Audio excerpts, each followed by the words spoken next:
Thanks for this kind of introduction. So maybe you guess from the name of my institute, Neurospin, that this is not the very standard brain imaging place. In fact, it belongs to the CA, which is the French Atomic Energy Commission, which has a very strong background in physics. In fact, the physicist who did the magnet in the CERN in Geneva just live next door. And you can understand that our goals are not only neuroscience, but also innovation in technologies dedicated to brain imaging. And our most impressive beast is this 11.7 Tesla magnet that you can see here that shall deliver its first images maybe in 1 year from now. But we have 4 other high-field scanners that we use to deliver images to the HBP. Neurospin is a place full of neuroscientists and physicists, but also full of computer scientists. And we also have the objective to push further the development of new algorithmic methods for neuroimaging, especially using machine learning. And maybe you were aware that the scikit-learns, one of the most famous machine learning libraries born in Neurospin. So you see that Neurospin is a very diverse community, multidisciplinary. So it's really fitting the spirit of the Human Brain Project. And a lot of us are contributing to the HBP.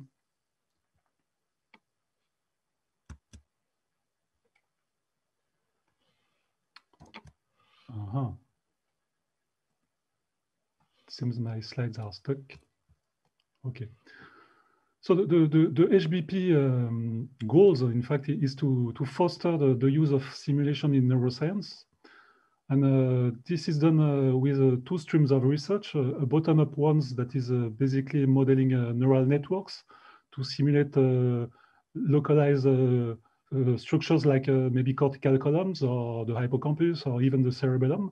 And you have top-down streams, which is more macroscopic, dealing with models of the brains based on a few hundred areas, simulating the dynamics in the brains, for instance, in epileptic patients.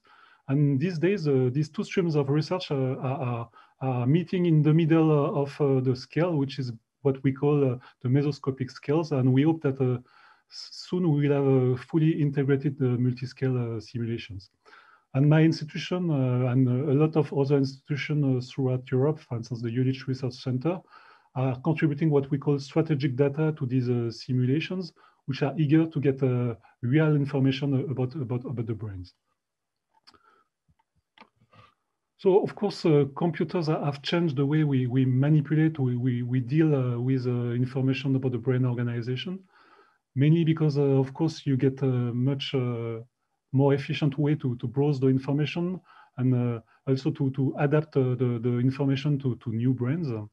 But maybe the most important features of computerized atlases is that you can deal not only with images, but also with graphs, especially the connectomes, that is basically the connectivity of different entities in the brain. And one of the basics of the Human Brain Project Atlas is the possibility to provide for different kind of parcellations of the brain structures, the connectivity of these structures, not only for the parcellations that we provide in the Atlas, but also for parcellations that you may be uploading in the system. So basically, to reach that goal, we need to integrate all the data that we deliver to the simulators. It's not only raw data, it's a full integration of all this data. And you can imagine that with this bottom-up and top-down stream of simulations, we have also 2 scales of data generation. One that is at a microscopy scales with really microscopes, where we do what sometimes we call deep phenotyping, which means a very, very detailed description of the brain organization, but only for a few brains. And we have the macroscopic scales dealing with the standard technologies of brain mapping, MRI, PET imaging, where we can do what is called a wide phenotyping, which means that we collect data from a lot of subjects, and especially data that are collected throughout the world. And this is a way to model the variability of various features across the general population. But we also do a trick. We use the standard neuroimaging techniques to do some deep phenotyping. For instance, using an MRI scanner on post-mortem brains and doing very, very long acquisition. You will see that we put one brain in one of these scanners for more than a year, in fact. And another trick is to ask the same people to come again and again in our scanners. And you will see that we have some kind of cosmonauts in the HBP, people who will come for 50 sessions. We also have outstanding recording about electric signal performed inside the brain of epileptic patients, and it will be the subject of the next talk of Olivier David. And to integrate all this data, what we use is a standard approach in the neuroimaging field. It's reference spaces where everything is accurately aligned. And we use the standard spaces of the neuroimaging field, especially the spaces that correspond to what is called MNI space. But we also use a new space that is based on histological sections. It's what we call the big brain. It's an image of a brain at 20 micron resolution in the 3 directions of space. And I will give you more insight about what it is. And all these different spaces are seamlessly integrated using an accurate way to align them. And to align them, in fact, we use a tool that extracts the main cortical sulci in templates of each of these spaces, especially in the space that is based on histological data. And we force, in fact, the alignment to align these sulci, which means that after that, you can browse the HBP atlas changing space very seamlessly, which means that, for instance, if you are, I don't know, in the motor cortex in one of the space, you can switch to the motor cortex in the other ones because you're sure you would be on the right place relatively to the surrounding folding. We are in the process of embedding the free surface space in the system, but it's not done yet. So now I will show you a short movie to give you a few more insight about what is the big brain. So it's a brain that is collected in Jülich Research Center in Germany. So I will trigger the movie. So it's really a huge endeavor that is lasting for a lot of years. It's based on sections of a real brain. And there's more than 7,000 sections, and it's very, very difficult, in fact, to align all these sections to do the 3D representation that has been delivered now. And they use some staining that are showing the cell bodies, the neurons. And so they have developed all kinds of deep learning tools to segment these cell bodies and also to characterize their shapes, to match them to a kind of repository of the different kind of cells you find in the brain. Oh. So basically, after that, they do all kinds of cytoarchitectonic approaches, and they have reconstructed a 3D brain. I'm sorry for the GL.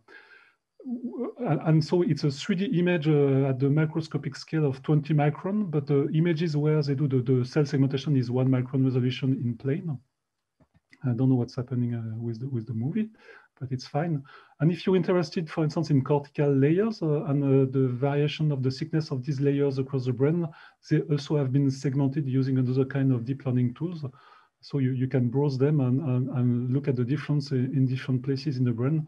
And they also have mapped the different cytoarchitectonic areas using the 1 micron resolutions data. So basically, this is one of the reference space that is used to propose some of the data that are embedded in the HBP atlas. This big brain is the deep phenotyping part of the atlas. And of course, for any information, we try to provide something that is more related to the wide phenotyping dimension.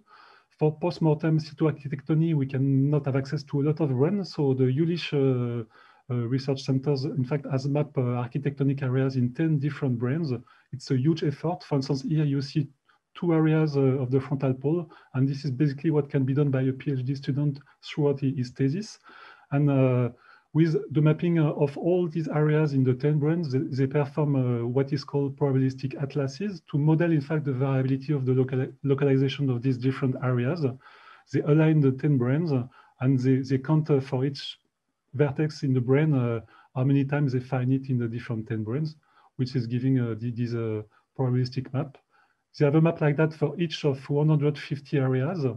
And using these different mapping, they can compute what is called today the Jülich brain, which is this parcellation of the brain, both the cortex and the subcortical structures, where each color is corresponding to one architectonic area and to the place in the brain where it's most frequently in these areas across subject.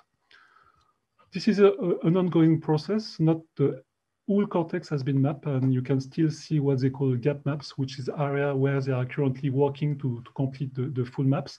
They have been added to the parcellation in order to get some connectomes for the complete brain. You can already use this information if you push some data, for instance, from any patient in the MNI space. You will have access, in fact, to these architectonic maps, which can be used, for instance, for pre-planning during surgery.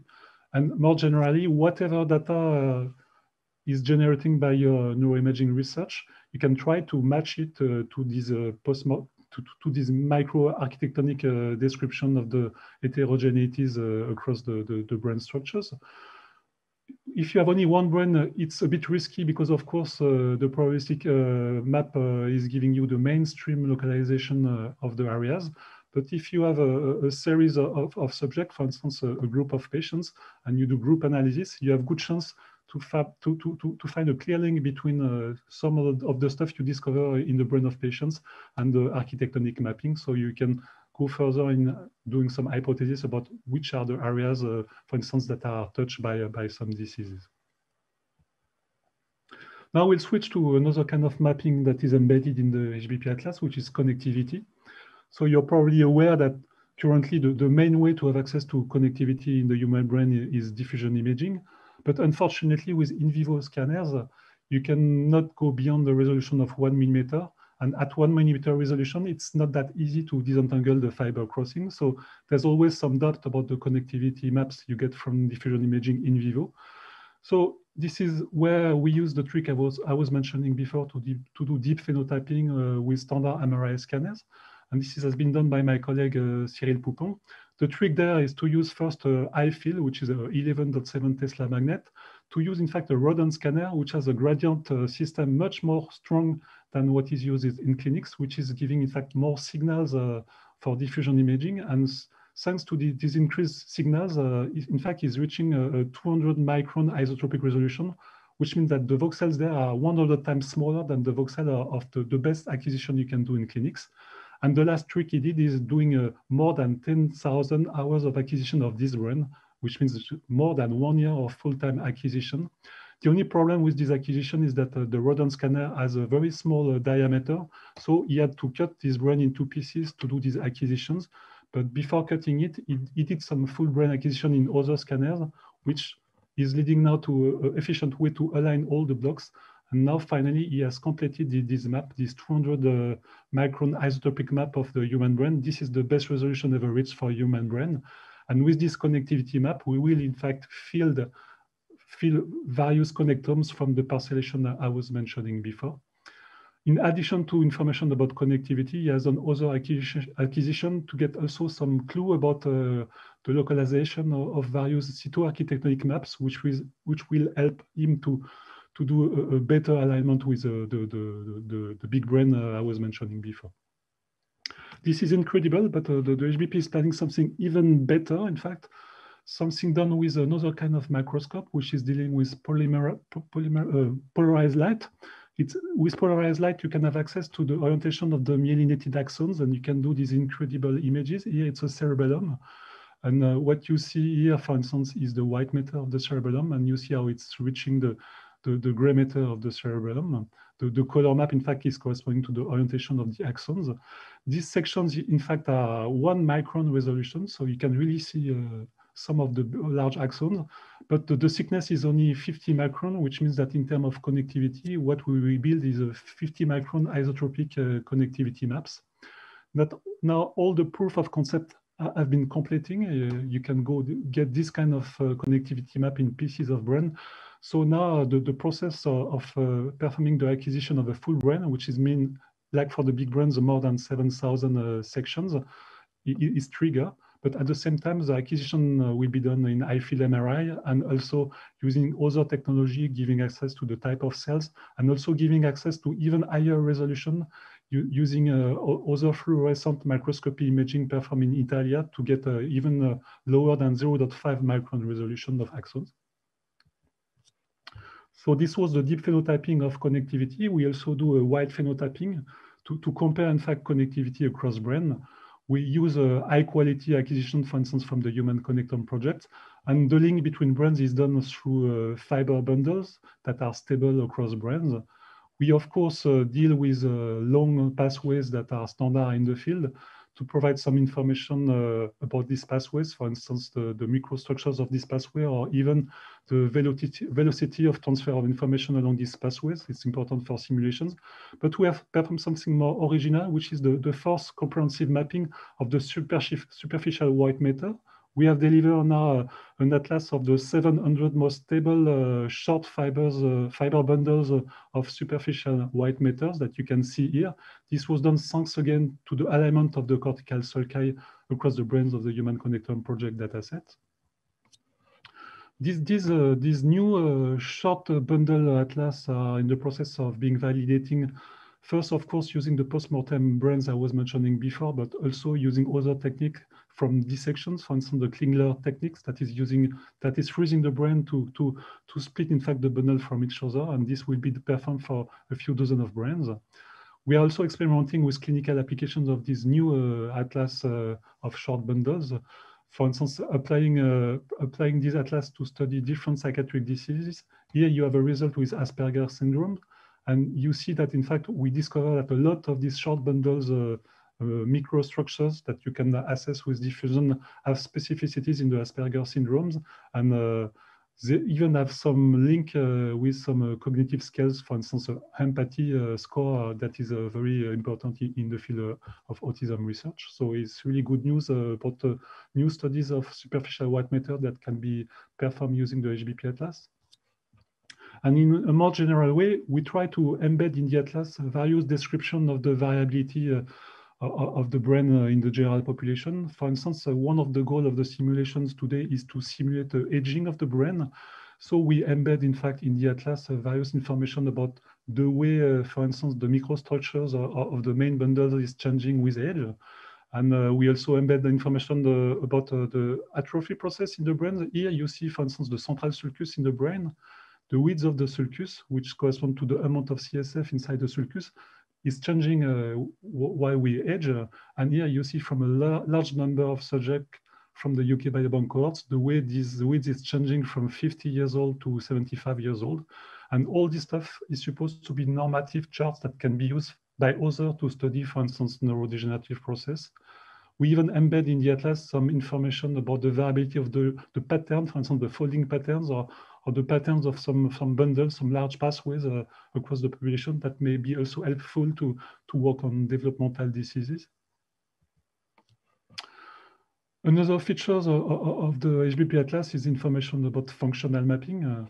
You are probably aware of the very interesting deciphering of the brain organization that can be done using long resting state acquisition. My colleague Bertrand Thirion had the feeling that we could provide even more information to this kind of process using, in fact, task-based experiments. But the problem is that you can just have a few task-based experiments from the data that are collected across the world. So the idea there was to ask some people to come a lot of time in the same scanner and Neurospin and perform with them a lot of experiments that are now standard of the cognitive fields, so that in fact we can compare the mapping of different systems on the same brain. So it's done for 12 subjects. They already participate to more than 30 sessions, and aggregating all this information using machine learning techniques. The team of Bertrand Thirion is now generating some networks that you can find in all of these brains, hundreds of such networks that can be once again matched to the cytoarchitect technique maps, for instance, or to some of your results. You can have access to all these networks through the HBP repository. And to finish, I will give you a few insights about the way all these multimodal informations are integrated in the atlas. Here you see in one of our reference space, which is the Colin brain. It's a very high quality MRI acquisition of a single brain. And the color here corresponds to the Jülich brain, which means the cytoarchitectonic map. And if you select one of these maps, one of these areas, for instance, here V1 has been selected, you can have access to all the information that is related to the same place in the atlas. You can have access, for instance, to information about neuroreceptors. There's about the maps of about maybe 12 receptors performed in English that are embedded in the atlas. So for instance, for V1 here, you see the variability of the density of GABA receptors from the pial surface to the depth of the cortical mantle. And you see some images of the autoradiography technique that are used to get this kind of information. You can also select one of the connectome that is embedded in the atlas to browse, in fact, the architectonic areas according to their connectivity. Here, for instance, you see the connectivity of the different areas, the strengths of this connectivity to the V1 map. Here, I'm showing you a viewer of the atlas, but all this information can be accessed using a Python interface, a Python client that can be used when you want to analyze your data. So this is the integration of all the data that is embedded in the atlas, but we also provide some way to link this atlas to data that is exposed to the field outside the HBP infrastructure. For instance, the Allen Institute. You can select some architectonic areas in the HBP atlas and have access, in fact, to maps of the expression of the genes that are embedded in the Allen Institute atlas. So it's seamlessly integrated now. And all this data is, of course, targeted to the simulation, and especially the simulation that could be of interest for clinics. So, for instance, here you see some images about simulations that are done by the team of Victor Girza in Marseille to contribute, in fact, to the pre-planning of neurosurgery of epileptic patients. The idea is that they simulate the seizure and they try to help, in fact, the definition of the corticectomic areas. There's a large European trial called EPINOF going on these days, and we'll see. We hope that this will really be an important contribution to the planning. And to finish, I was just mentioning what is embedded in the atlas relative to the human brains, but there's much more information relatively to other species. Historically, the bottom-up stream of research for simulation is based on data coming from rodents, mouses, and rats.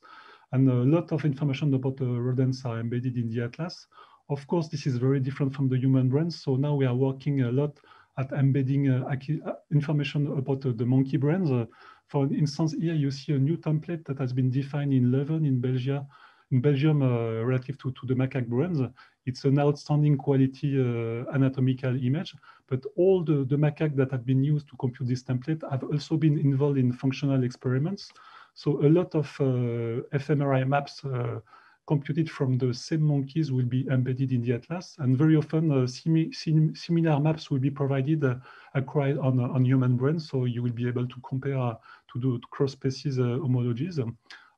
You will get similar information about the connectivity of the macaque brains using diffusion imaging, and also PLI high-resolution maps of the vervet monkeys. And one of the ways we will embed this monkey information in the human reference space is once again with the technique aligning the main cortical sulci that you can find in different monkey species. Here you have an example performed even in chimpanzee acquisition, thanks to American primatologist called William Hopkins. We have access to incredible data about the chimpanzee brains that are acquired in the context of health checkup of these brains. So we have the morphology, but also diffusion information. So we have access to the connectivity of the chimp brains. And with this alignment technique, we can compare the size of different morphological areas across species and also compare their connectivity. And I hope I have convinced you that there may be some information there that you could be using for your clinical research. And here are a few links that you could be used to have access to some of the data I was mentioning during the talk. And now I will try to answer some questions.